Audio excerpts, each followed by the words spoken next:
Hello everyone, আসলে কমেন্টটা আমি কি পড়বো না আপনারাই পড়ে নেবেন? যাই হোক পড়ি। রনি ভাই, আপনার কাছে একটা প্রশ্ন, সুন্দর মেয়েরা কেন পতিতা হয় প্লিজ বইলেন।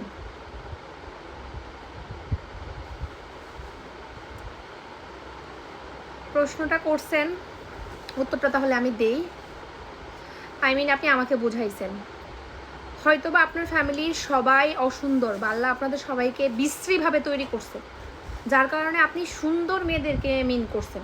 হয়তোবা আপনার মা বোন, আপনার বউ, আপনার বংশের মধ্যে সব বিশ্রী, একটু নর্তকী টাইপের বিশ্রী আর কি। যাই হোক, সমস্যা নাই।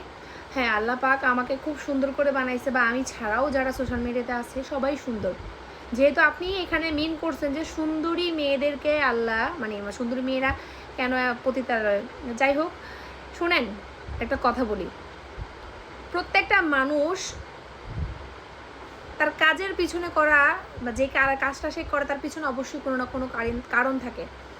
আপনি এখন আমাকে জিজ্ঞেস করলেন না যে সুন্দরী মেয়েরা কেন পতিতালয় হয়, তার কারণ তারা আর্থিকভাবে হয়তো বা দুর্বল, বা তাদের টাকার প্রয়োজন, টাকার কারণে তারা পতিতালয়ে যায় দেহ বিক্রি করে। আজকে আপনার মতো যারা সুদর্শন পুরুষ আছেন, তারা যদি আপনারা ওনাদের দিকে একটু তাকাইতেন, তাদের সাথে মানে খারাপ সম্পর্কে না যদি তাদেরকে 2-5 টাকা দিয়ে সহযোগিতা করতেন, হয়তো বা আজকে বাংলাদেশে পতিতা নামের অপশনটাই থাকতো না। First of all. Second, social মিডিয়াতে ভিডিও করলে যদি পতিতা হয়, তাহলে আপনি কি, আপনি সোশ্যাল মিডিয়ায় কী করেন? আপনার মা সোশ্যাল মিডিয়ায় কী করে? আপনার বোন সোশ্যাল মিডিয়ায় ভিডিও কেন দেখে? আপনার বউ সোশ্যাল মিডিয়ায় ভিডিও কেন দেখে? তারা কি, তারা কি নর্তকী? ওই বিভিন্ন এলাকায় যায় যে নাচানাচি করে, না নাচানাচি দেখে? মাছ ধরনের যেই ভাগ, ডোলা ধরনের একই ভাগ।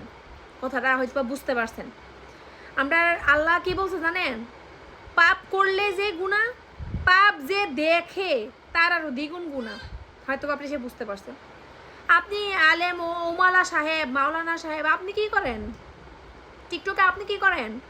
বেডিক দেখতে নাইছেন? বেডিতে নাচানাচি দেখতে নাইছেন? তোর মা বোন আসেনি ঘরে? আমার একটু বলিস, শোন তোর আজকে বলি। অন্যের মা বোন নিয়ে তর্ক করার আগে, কথা বলার আগে একটু চিন্তা করিস তুই কি বলতেছস। তুই যে কথাটা বলতেছস এটা আদৌ কতটুকু সত্য? প্রত্যেকটা মানুষ যে রাস্তায় কাজ করে সেও টাকার জন্য কাজ করে। যারা আমরা মিডিয়াতে কাজ করি তারা আমরাও অর্থ উপার্জন করি। এটা আমাদের একটা অর্থ উপার্জনের একটা হয়তোবা কাজ।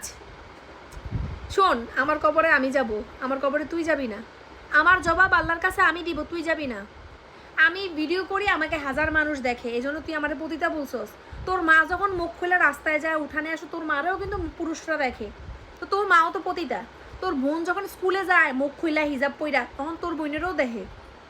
তোর বোনে যখন ভিডিও কল ছেলেদের সাথে কথা বলে দেহ খারাপ মানে খালি করে, তখনও কিন্তু তোর বোনেরে বেড়াইতে দেখে। তুই যারা বিয়ে করছস তারাও কিন্তু দেখে, তাই সেও 2-4 জন পুরুষের দেহ দেখাইয়েই তোর কাছে আইছে। এটাই নিয়ম। তো আমি সোশ্যাল মিডিয়াতে ভিডিও করি, এই কারণে মানুষ আমার দেহে। আর তোর মা বোন সোশ্যাল মিডিয়াতে ভিডিও করে না, তুই কবি তোর মা বোন বাজারে যায়, রাস্তার যায়, স্কুলে যায়, কলেজে যায়, ডাক্তারের কাছে যায়, মুখ খুললা, তারাও কিন্তু বেড়াইতেই দেয়। এটি যেরকম বেড়াই এটিও বেড়াই। হয়তো বা আমার 2-4 জন বেশি দেয়, তোর মারে 2-4 জন কম দেয়। তোর মা, তোর বউ, তোর বোন যে জায়গায়, আমি কিন্তু একই জায়গায়। কথাবার্তা বলতে কি সুন্দর একটা কমেন্ট করছিস, রনি ভাই পরে কি হিজড়া হয়ে গেছিলি নাকি? আমার একটু বুঝাইয়া বলিস, বুঝছো? ভালো হইয়া যা, নাইলে আছে না আল্লাহ তাআলার তরফ থেকে আস্তে ধীরে দেখবি এইগুলার কারণে পরনে কাপড় থাকবে না, সারা বিশ্ব দেখবো তোরে। আমরা তো কাপড় পরাইয়া দেখে মানুষ, কাপড় বানানো দেখে, কাপড় পরি আমরা, তোরে কাপড় ছাড়া দেখবো মানুষ। প্রত্যেকটা মানুষ তার নিজের স্বার্থে, তার নিজের প্রয়োজনে। আমি যখন না খেয়ে থাকবো তখন তুই তো আমার 1 প্লেট ভাত এনে বাসা দিয়ে যেতি না? তখন তো জিজ্ঞেস করতি না রনি ভাই আপনার বউ খাইছিনি? এটা আমার একটা ইনকাম সোর্স, এটার মাধ্যমে অনেক মানুষের রিজিক এখানে। শোন, যারা ব্যাংকে চাকরি করে তারা যখন বেড়াইতে টাকা আনতে যায় ব্যাংকে, তখন কি তারা দেখে না? না তারা মাস্ক পরে বইতে?